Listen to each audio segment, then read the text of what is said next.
ఆశాజ్యోతి మన అన్న పెద్దన్న మంత్రివర్యులు పొంగులేటి శ్రీనివాసరెడ్డి గారికి, అలాగే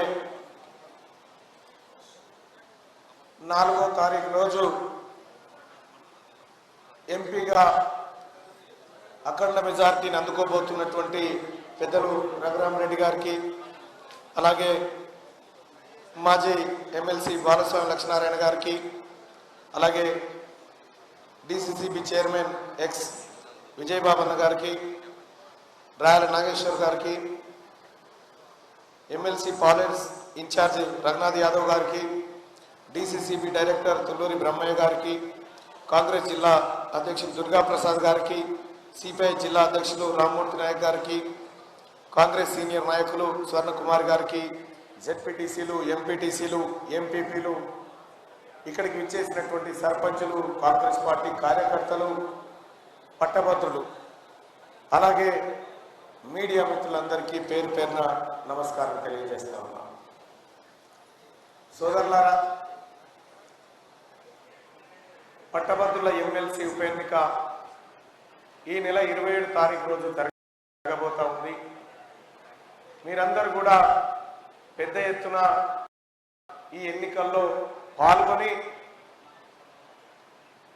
ఒక అవకాశాన్ని మనకు మనం ఇచ్చుకునేటువంటి ప్రయత్నం చేద్దామని మీకు విజ్ఞప్తి చేస్తూ, ఇక పొంగులేటి సీనన్న ముంగట ఏం మాట్లాడడానికి కూడా ఉండదు. ఎందుకంటే కొద్దిగా బయట మాట్లాడినట్టు ఉండదు మా పరిస్థితి, ఇలా కొంత వేరే ఉంటుంది. కాబట్టి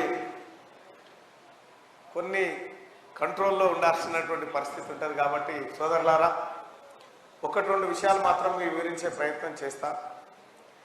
ఇవాళ తెలంగాణ రాష్ట్రంలో కేసీఆర్ ఆయన పరివారం 10 ఏళ్ల పరిపాలన విముక్తి కావడం కోసం పొంగులేటి సీనన్న ఏ విధంగానైతే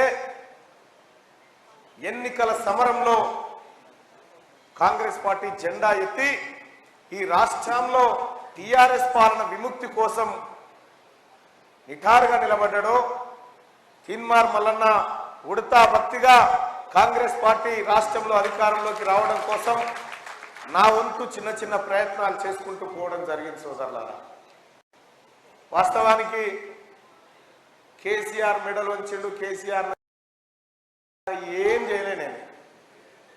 నేను నా పని నేను చేసుకుంటూ పోయిన అంతే. కాకపోతే ఏం జరిగిందంటే కొన్ని విషయాలు మాత్రం బాధాకరమైనటువంటి విషయాలు. సోదరులారా, నాకు కూడా నా కుటుంబం లెక్క, అందరి కుటుంబాల లెక్కనే నా కుటుంబం కూడా ఉండాలనుకున్నా. కానీ మా భార్య, పిల్లలు కొన్ని ఏళ్ల పాటు బాధపడేటువంటి ఒక అవస్థనైతే జరిగింది. పోరాటంలో 100 రోజుల పాటు జైళ్లలో బందీ అయిపోయి కేసులు, దాడులు, హత్యాయత్నాలు, విధ్వంసాలు అన్నీ తీన్మార్ మల్లన్న మీద జరిగినాయి.